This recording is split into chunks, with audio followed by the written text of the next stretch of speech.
موضوع سوم تاکید بر تجمع گردهمایی‌های بزرگ مونیخ، تورنتو و لس آنجلس، مخصوصاً مونیخ و اهمیتش در انقلاب ملی ایران.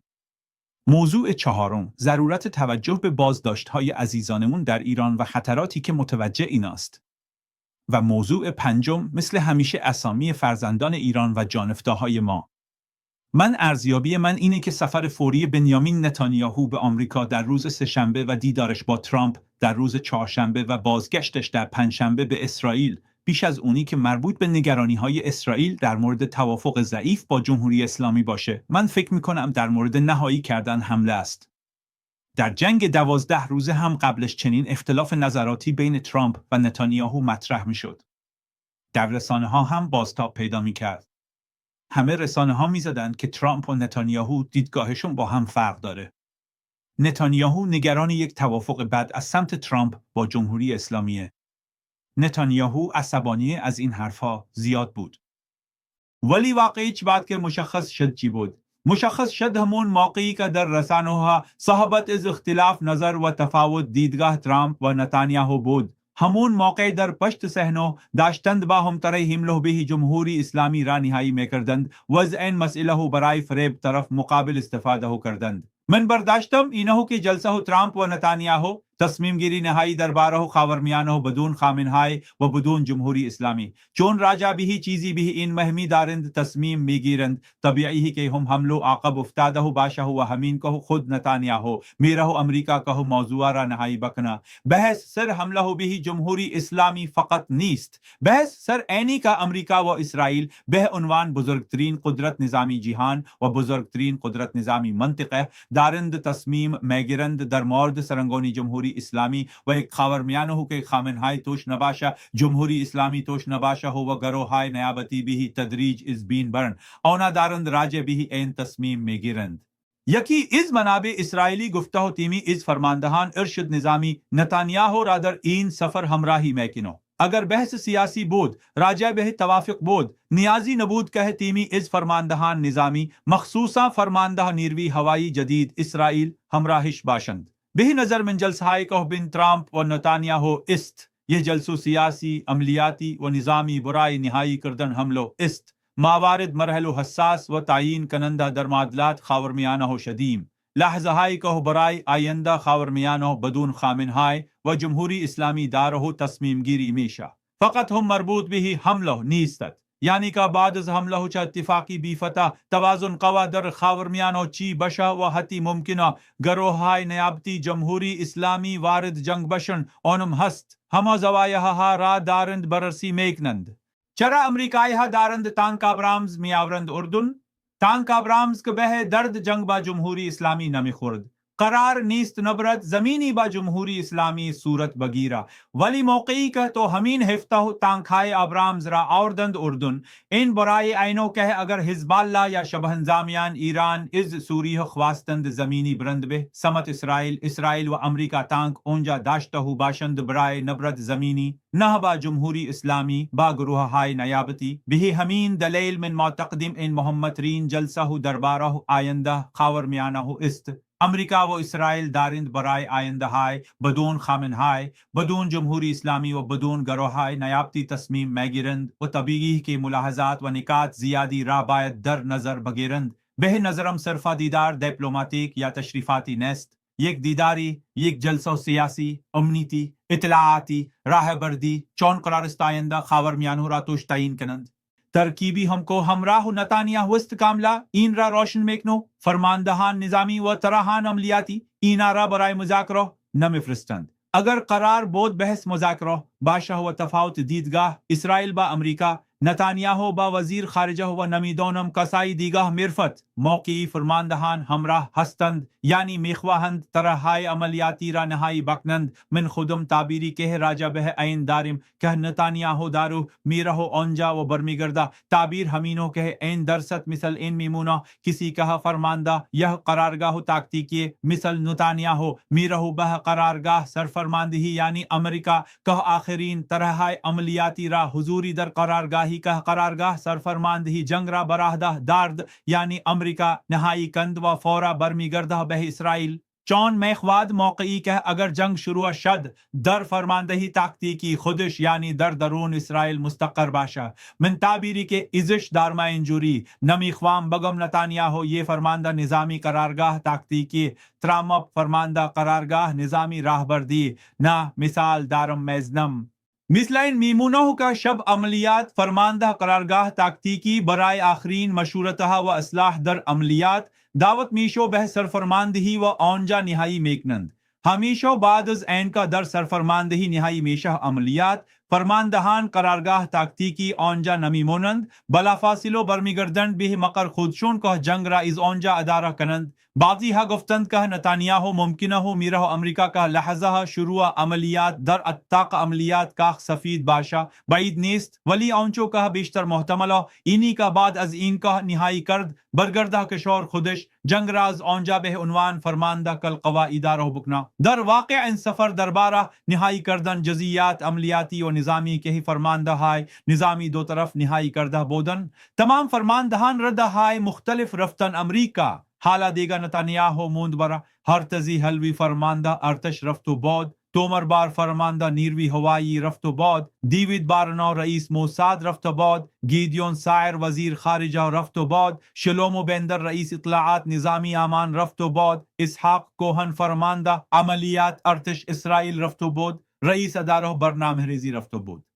و یک جلسه هم جانبه در خاک اسرائیل با سندکام گذاشتن، یعنی فرمانده سندکام با هلیکوپتر رفت اونجا جلسه گذاشت با هرتزی حلوی با شلومو بندر کسی کے ہدف ہارا تعین میکنو بخش اطلاعات و اسحاق کوہن فرماندہ عملیات یعنی کسی کے زدن ہدف ہارا نظارت میکنا کاملہ مثل آئینہ روشنوں کے دارند آماد و میشن برای چنین عملیاتی و نکتہائی کا این وسط وجود دارا ان سفر جمع بندی تمام سفر ہائی نظامی اطلاعاتی امنیتی و دیپلوماتیک قبلی و اینی که میاندازند جلو به نظر مربوط به مذاکرات نیست به نظر مربوط به حمله است میخواهند حمله را احتمالا سریعتر انجام بدهند به دلیلی که دیدند در مذاکرات ایمان چیزی به دست نمی آید در امان عراقچی موقعی که برگشته اومده و گفته همین امروز در کنگره سیاست خارجی در تهران گفته یک کنگره و گذاشتن سیاست خارجی خرازی بود صالحی وزیر خارج و قبلی بود و عباس عراقچی بود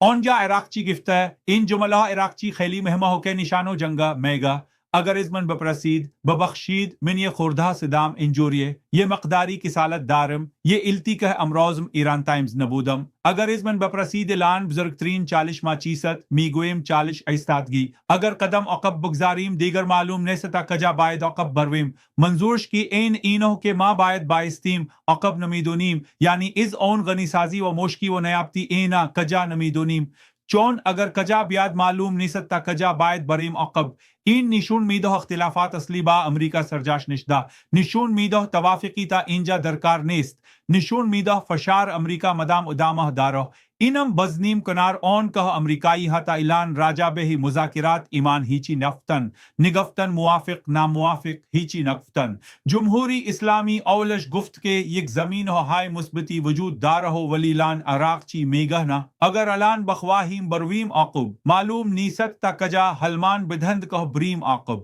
حرف های عراق چی نشون میدو توافقی درکار نیست و هیچ کدام از دو طرف از حرف های اصل خودشون عقب نمی نشینند این معنی چی میشه یعنی رفتن سمت جنگ معنی چی میشه اون دخالت کشور های منطقه ہو که بین امریکا و جمهوری اسلامی گفتن بیایم دیپلماسی را هم امتحان کنیم جواب نداره عراق چی موقعی که میگه عقب نمیریم یعنی که توافقی درکار نمیده یعنی اون تلاش کشور های منطقه به جایی نرسیده حرف عراق چی یعنی تصمیم خامن های به عدم عقبنشینی و جنگیدنا خامن های فکر میکنه و غنی سازی و مشکی را بدا و بازم بهش حمله میکنه میگه پس برای چی بدم مخصوصا مشکی را میگه این تنها سلاحایی که در دستم هست برای چی بدم میجنگم دا 15 روز شاید بمونم ولی اگر تحویلش بدم در جابه من حمله میکنه این نشون میده این حرفهای عراقچی که خامنه های هم جوابش نبوده اینجا میخوام نکته مهمی را بزنم موقعی که عراقچی برگشت از مذاکرات امان گفت باید ببینیم اینا باید بریم پایتخت ها ببینیم نظر پایتخت ها چی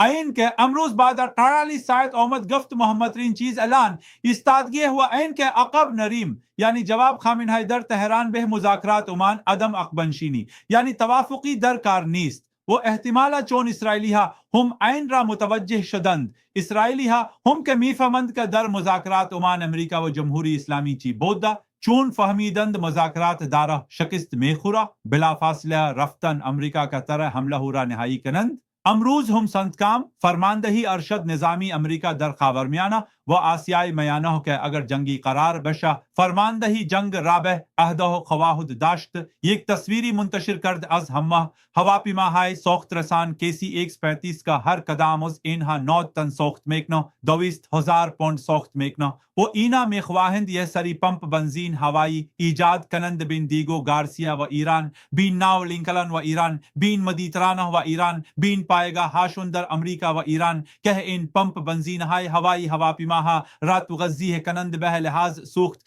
مخصوصا جنگنده ها را که بتونند پایداری بیشتری در هوا داشته باشند. بهی بموافقینها میدهند چون به موافقانه های بیتو که بلند پرواز هستند برای رسیدن بهی ایران سوخت میخواستند کلی هواپیماهای سوخترسان همراهشون شدند، ولی غیر از اینکو به موافقینها سوخت میدهند بیشترین سوخت را برای هواپیماهای شکاری و رهگیر در اختیار میگیرند. دلیلش اینه که اونا مدام رو هوا باشند و برتری هوایی را تضمین میکنند. در یک مقیاس میخوام بگم که چقدر تفاوت است بین برتری هوایی امریکا در جنگ پیشرو با برتری هوایی اسرائیل در جنگ 12 روزه. اسرائیل در جنگ 12 روزه برتری هوایی مطلق داشت، آسمان ایران در اختیارش بود، ولی همش 7 تا هواپیمای سوخترسان داشت، با کمک امریکایی ها فوقش 10 تا داشت هواپیمای سوخترسان داشت، امریکایی ها 600 تا هواپیمای سوخترسان دارند، 600 تا، یعنی بزرگترین پمپ بنزین هوایی جهان را میتونند ایجاد بکنند برای حمله به جمهوری اسلامی.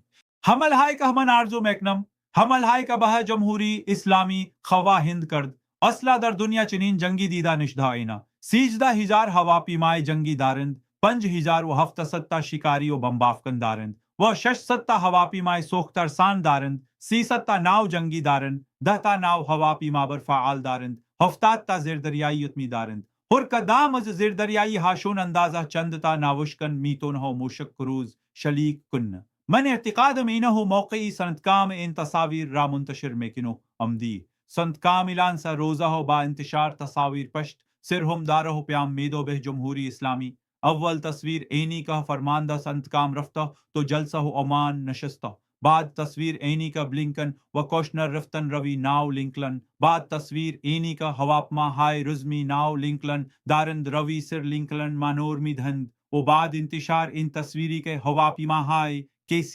130 امریکا دارند ساختگیری انجام میدهند و بعد انتشار این تصویر که یہی دونوں از ناوشکن های امریکا آمده و بندر فجیرہ در 150 کیلومتری جاسک.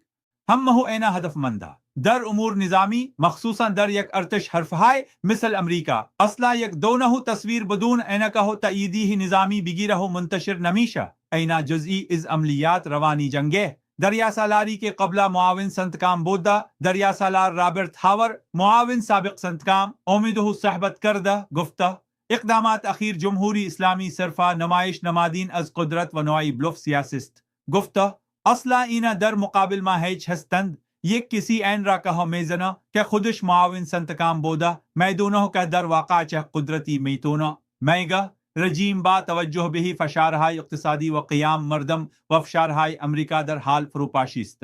گفته جمهوری اسلامی اگر تنش را ببرد بالا نمیتونه ادامه بده، در سطح بالای تنش نمیتونه ادامه بده. عین زین مجموع قضیه سفر نتانیاهو به امریکا که من معتقدم در مجموع میخواهند تصمیم گیری نهایی را بکنند راجع به حمله و به نظرم خیلی مربوط به مذاکرات نیست. نه اینکه راجع به مذاکرات هیچی نگند ولی خیلی مربوط به مذاکرات نیست. با این دستو فرمانی که در تهران عراقچی نشون میده و خامنه های نشون میده که آماده جنگند اونا هم امیدی به توافق ندارن، اونا هم آماده جنگند. عین زین اما در داخل کشور امروز نیروی اطلاعات سپاه به دستور دادستانی سران جبهه و اصلاحات را بازداشت کردن آذر منصوری دبیر جبهه و اصلاحات محسن امینزاده و ابراهیم اصغرزاده و دوتا دگهشون هم محسن هارونیان و بدریم فیدی رفتن در خونهشون گفتهاند صبح شنبه باید بیایند. اول از همه من اینو بگم اصلا برای مردم ایران مهم نیست. یعنی اصلاح طلبها خودشون کاری کردن که الان حکومت هم بازداشتشون میکنه اصلاح برای مردم ایران مهم نیست. مردم ایران میگن خودتون اینجوری خواستید، خودتون رفتید با حکومت ساختید علیه مردم ایران، خودتون رفتید تنور انتخاباتی را گرم کردید، یه رئیس جمهور معرفی کردید، در دولت همون رئیس جمهور دستور بازداشت خودتون را میدهند. 19 ماه پیش هم اینا میگفتن پزشکیان انتخاب نظام برای اینکه با دنیا تعامل کنه و عباس عبدی میگفت انتخاب نظامه این. الان بهی دست همون رئیس جمهور و بهی دست همون ساختار بازداشت میشن. برای مردم هم مهم نیست. چرا برای مردم مهم نیست؟ چون اینا به موقعی که باید کنار مردم قرار میگرفتن قرار نگرفتن. بازداشت هیچ نیروی سیاسی در دنیا کار درست نیست، ولی اینا چون کنار مردم قرار نگرفتن الان مردم بی اهمیت میبینند که بازداشت شدند. چون رئیس جمهوری سرکار آوردن به اسم رئیس جمهور نهج البلاغ اخوان که امجا کرد کشتار مردم را و بعد نیامدند بگند که رئیس جمهوری که کشتار کرده مردم را ما سرکار آوردیم، نیامدند مسئولیت خودشون در این کشتار را بپذیرند و همین دلیل برای مردم مهم نیست. اصلا میگن اختلاف داخلی خود جمهوری اسلامی، راستم میگن اینا همیشون طرفدار حفظ جمهوری اسلامی. حالا یکی اصلاح طلبه که حلواگیرا دعوای داخلی خودشونو برای اینکه موقعی که جنگی میشه هیچ کسشون انتقاد نکنه این کارها را کردن، ولی اصلا برای مردم مهم نیست چون همه این اتفاق دارو در درون جمهوری اسلامی میافتو. یعنی چه اصلاح طلب چه آنایی که بازداشتشون کردن کسایی هم که میخواهند جمهوری اسلامی بمونه برای مردم ایران مهم نیست. مردم ایران میخواهند جمهوری اسلامی برا. رئیس قوه قضاییه امروز گفت دستور دادیم بازداشت شده ها آزاد نشوند. اینا ترسیدن چون فهمیدند دارند سخت میکنند، دارند این کارها را میکنند و واقعا نکته ابرتاموزه برای اصلاح طلبه که بازداشت شدن، ولی مسئله شون مسئله مردم نیست. مردم بهی درستی بازداشت جوانهایی که در جریان اعتراضات بازداشت شدن برایشون مهمت را تا اصلاح طلبه میگن. اصلاح طلبه خودشون اینجوری خواستن. مردم همه میدونند معلومه در همه روزی که انتخابات بود، هفته های که بین دور اول و دوم انتخابات بود، یک برنامه تلویزیونی در ایران اینترنشنال داشتم. عنوانش این بود که سرنوشت امور در بیت است نه در پاستور و گفتم فرقی نمیکنه جلیلی رأیاور بشه یا پزشکیان، چون همه کارها دست خامنهایی الان همین ثابت شد و پزشکیان اینقدر ارزش نداره که برای استعفا بده. حزبی که اونا آورده سرکار بازداشتش کنه، شدهی تدارکات چی سرکوب، تدارکات چی کشتار مردم و اصطلاحی تلویزیونی هست که میگه از اینجا روند از اونجا موند، نه مردم را دارن نه حکومت را دارن. و بعد خیلی نکته و جالبش گفتن که پسر جلای پور که جامعه شناسه اعلام آمادگی کرده بره در زندان ها با این بازداشت شده ها صحبت کنه، نه این بازداشت شده های اعتراضات. و بعد الان که همکار خودشو در جبهه و اصلاحات بازداشت کردن چون اون پسر جلای پور هموزو جبهه و اصلاحات بوده. خیلی جالب میشو که پسر جلای پور با اطلاعات سپاه همکاری کنه، برا مثلا توجیه جامعه شناسی بکنه، همکار خودشو در جبهه و اصلاحات. یادی دقیقش هستم لاجوردی و اصغر شریعتم داری این کارها را می کردن. می گفتن ما میریم با زندانی ها صحبت کنیم، آخر عاقبتش این 4,000 نفر را در زندان ها اعدام کردند. اینا خونا شامی مردم از این چیزا نمیگذارند و به لحاظ سیاسی رهبردی هم من فکر میکنم برای و قالیباف پزشکیان را عملا کنار زدند. الان دیگه و پزشکیان کاره نیست، پزشکیان فقط ماشینم زای دستگاه کشتار شد مسئول محاکم هاش هم میکنیم، ولی دیگه الان کاره نیست. قالیباف و رایی کنترل را به دست گرفتند و این بیچاره حتی جرأت استعفا ندارد. حزبی که این نامزدش بوده به عنوان نامزد انتخابات معرفیش کرده تمام سرانشون را گرفتن. این بیچاره حتی استعفا ندارد. نکته دیگه های که این وسط دارم راجع به کشتهش دهاها و بازداشتش دهاها است.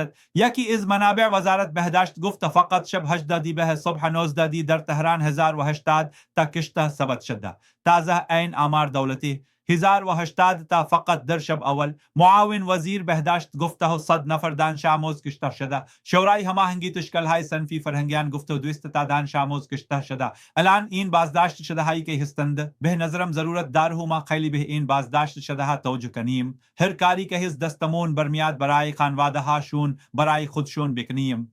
من علتی که اسامیشون را مثل کشته شده ها نمیخونم، اینی که نمیخوام از طرف ما فشاری بهشون بیارم، ولی به نظرم هر کسی دستش میرسو باید برای اینا کم کی بکنه. یہ نکته دیگهای که هست این کشتنهایی که اینها کردن موقعی که آدم نگاه میکنه به قصد متفرق کردن نبوده. در دنیا نیروی ضد شورش به قصد متفرق کردن این کار را میکنه. بیسولا نیروی ضد شورش نمیکشه، مبناش کشتن نیست. در دنیا میگه متفرق بکنیم، اینا نه، اینا به قصد کشتن. چون ما ویدیوهایی داریم که مردم مثلا موقعی فرار میکنن میرن تو خونه، اینا ولشون نمیکنن، اینا در را میشکنن میرن تو. ویدیوهایی دیدیم دیگه. آن عزیز ما محمد جباری بود اشتباه نکنم در را نگه میداره میان تو میکشن. اینا به قصد متفرق کردن شلیک نکردن، به قصد کشتن شلیک کردن. یک بالاتر از آن به قصد کشتن فقط نبوده، به قصد کشتار دست جمعی بوده. این نبوده که یتظاهر کننده را بکشند، به قصد کشتار جمعی بوده، فقط به قصد کشت نبوده.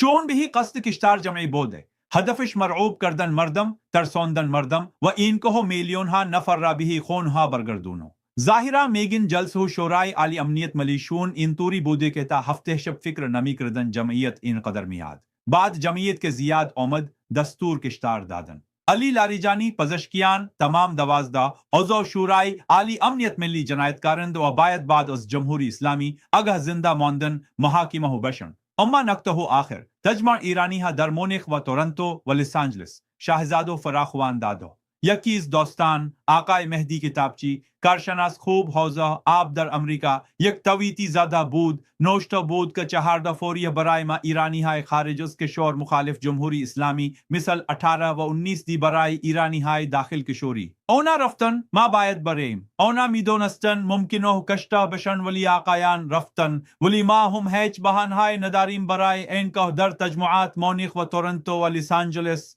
یا اگه نمیتونیم در تجمعات شهر خودمان باید شرکت کنیم. اگه واقعا میخوایم جمهوری اسلامی برا این آن جاییه که باید بیاریم نشون بدیم به سمت ما که تیراندازی نمیشه، بازداشتمون که نمیکنن. مردم ایران در شرایطی که تیراندازی به سمتشون میشد و بازداشت میشدن رفتن. من حالات و اسامی عزیزانی که امروز میخونم میبینم بعضی هاشون گفتن ما میدونیم کشته و میشیم و رفتن، ما میدونیم ممکنه و کشته و بشیم و رفتن. ما هم باید اینجا بریم. تمام کسانی هم که میخواهند تجمعات مونیخ و تورنتو و لس آنجلس را به هر طریقی زیر سوال ببرند. کسانی هم که مخالف انقلاب ملی ایرانند. من امروز بازم توییت زدم انقلاب ملی ایران و رهبری انقلاب ملی یعنی شاهزاده رضا پهلوی برای دوره گذار از هم تفکیک ناپذیرند. هر کی میخواد انقلاب ملی را بزنو، خیلی هاشون از طریق زدن شاهزاده رضا پهلوی این کار را میکنو. ما مسیرمون روشنا. سرنگونی جمهوری اسلامی با رهبری شاهزاده رضا پهلوی در دوران گذار. بعد از سرنگونی جمهوری اسلامی میریم صندوق رای. هرچی صندوق رای گفت ایگاه صندوق رای گفت جمهوری صندوق رای گفت پادشاهی.